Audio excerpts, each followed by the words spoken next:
Hello and welcome to the first episode of Rasslin. Jim Ross's brand new company, only in the game of course. We're in the mid-south because that's where Texas is and Jim Ross is from Oklahoma. Going from obviously the hardest mode. Got a couple of people on the roster. Brandy Lauren, Chris Sharp who's the referee, Julia Ho, Sean Merriman, who I believe is even from NXT, Performance Center. Sonny Defarge or Sonny Defarge, Silverhawk, Travis Huckabee, and Warren Barksdale. Probably, none of it's going to be great at the start. It's just about getting up in popularity. Incident. Forgetting to shake the worker's hand, we got to do that.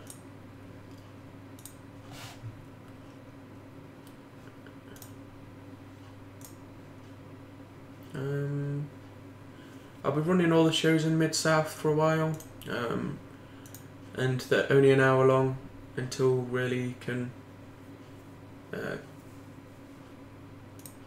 until we can afford it really. Probably only going to be booking 1 or 2 matches and then an angle. So I'd just be hitting the minimum.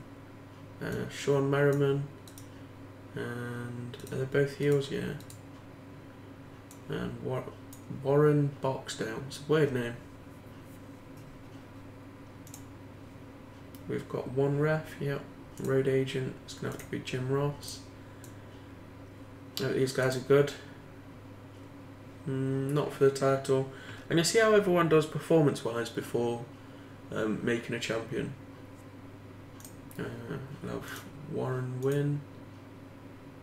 Yeah, Warren win. Regular open match, so it's everyone gets the stuff in. And I'm not going to say a specific win because I don't know what his finisher is.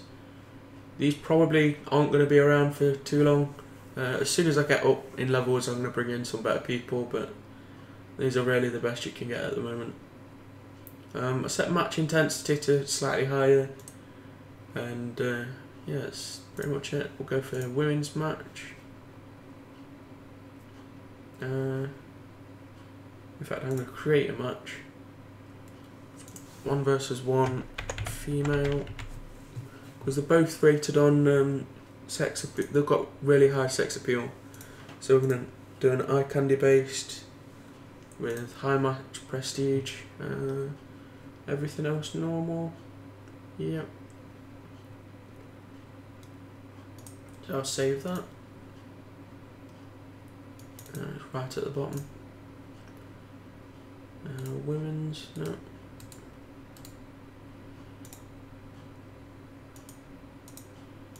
I can't book any women in it. I'm not sure why. Oh. I'll go back for a normal match then.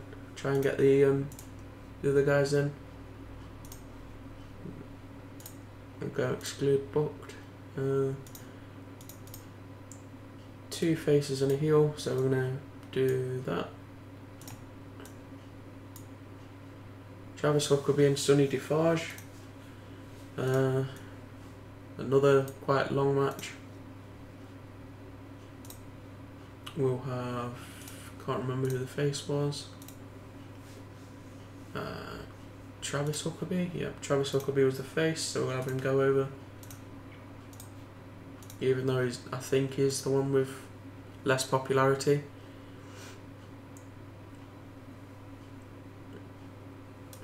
Again, open match. We don't want anyone really to lose any momentum, because these are the only people we can afford. I think the saving grace is going to be Jim Ross on commentary and being the road agent.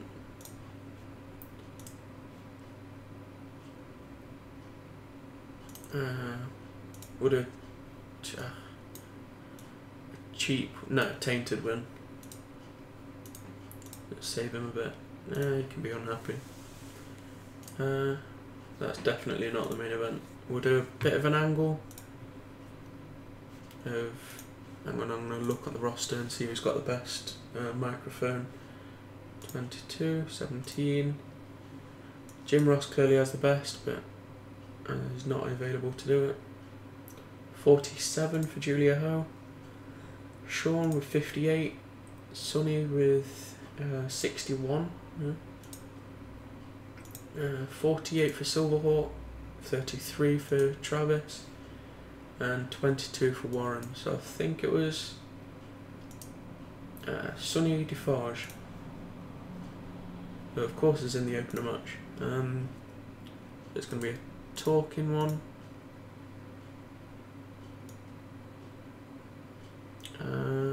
Just a pre-match interview.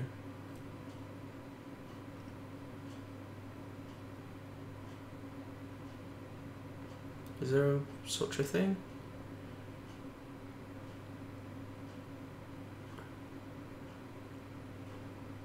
Would it be under I, interview? Yeah, can have him hype one-on-one. And then it was Sonny. And who was he facing? Travis Huckabee. So we'll have that go. 3 minutes, non-scripted, to help him learn. We'll put that down. A very, very basic show. Just wanted to show you the roster. I'm not the greatest at booking angles, but yeah, so it goes 10 minutes short of an hour, but it's alright. So we'll run the show. 14 F+, that's the start. He's got a bomb gimmick. It worked the crowd well, which is kind of shocking for an F14, but we are, like, there's 92 people, so I can see why. E-, so that's the new highest, I guess. 19 for Travis, 25 for Sonny, no worker improvements. Poor psychology. Yeah, psychology is going to be a tough one. We just need better people, or more people in for that though, I guess. And F13, wow. 2 average and alright gimmicks. Warren was tiring towards the end, so I'm quite glad that we're going to be bringing in more people for the next episode, which will be tomorrow. Yeah, so we've got an F13+. I forgot to do the storytelling, which is kind of shocking, but we'll make speech, even though there's not really much point. Defarge did alright. He did 2 good things. Travis did alright in the match, and we'll go Warren and then make the speeches. Pleased. I'm going to show you the product settings and the popularity at the moment. It wouldn't have gone up from that one because we've only done 1 show, but we'll get there. Be alright. I'm going to show you the booking for every episode. Oh, I'm glad they're calling up this youngster William Regal. It's there. And then local. Yeah, it's going to be a bit of a grind to get up, but it's mostly about making money at the moment. 1 show a month until we get some decent money in, but the economy and wrestling industry's on the way up, so it's good. Mainstream and modern are great at the moment, which I don't think we are. Hang on, it's frozen. Product. Yeah, we're traditional more than mainstream, so it's going to be a bit hard. The only thing that I have to remember in shows is storytelling, which is kind of bad that I didn't. This is really a take on pro wrestling and the mainstream product that WWE puts out at the moment.